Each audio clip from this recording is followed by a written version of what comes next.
श्री हर के चरणों में नमन। आज हम श्रीमद् भगवत गीता के अध्याय 1 के श्लोक संख्या 43 और 44 का अध्ययन करेंगे। दो से रहते कुलघग्ना वर्णशंकर कारके उत्साग्नते द्याति धर्मा कुल धर्मास्य शाश्वता उत्सग्न कुल धर्माणाम मनुष्याणाम जनार्दन नरके अनियतम वासो भवति तुनु शुश्रम। अर्जुन श्री भगवान श्री कृष्ण से कहते हैं कि इस युद्ध को करने से किसी का भला नहीं होगा। युद्ध में कुल का नाश होने से कुल के साथ चलते आए कुल धर्मों का भी नाश हो जाता है। कुल धर्मों के नाश से कुल में अधर्म की वृद्धि हो जाती है।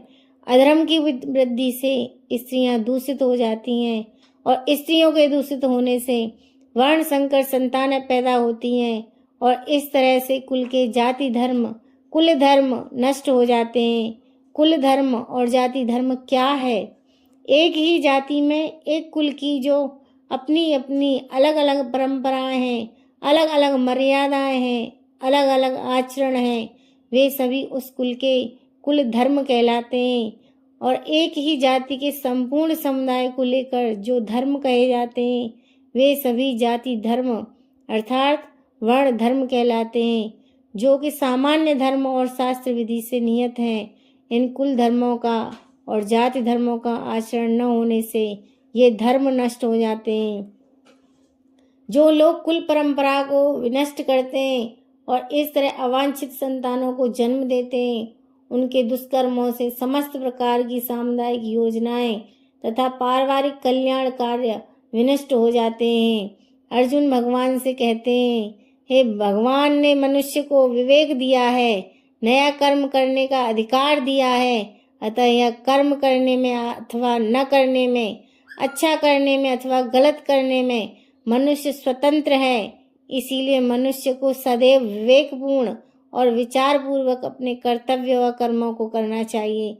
परंतु मनुष्य सुख भोग आदि के लोभ में आकर अपने विवेक का निरादर कर देते हैं और राग द्वेष के वशीभूत हो जाते हैं, जिससे उनके आचरण शास्त्र और कुल मर्यादा के विरुद्ध हो जाते हैं। परिणाम स्वरूप इस लोक में उनकी निंदा, अपमान और तिरस्कार होता है और परलोक में दुर्गति नरकों की प्राप्ति होती है। अपने पापों के कारण उनको बहुत समय तक नरकों का कष्ट भोगना पड़ता है। ऐसा हम परंपरा से बड़े बूढ़े बुजुर्गों से सुनते आए हैं।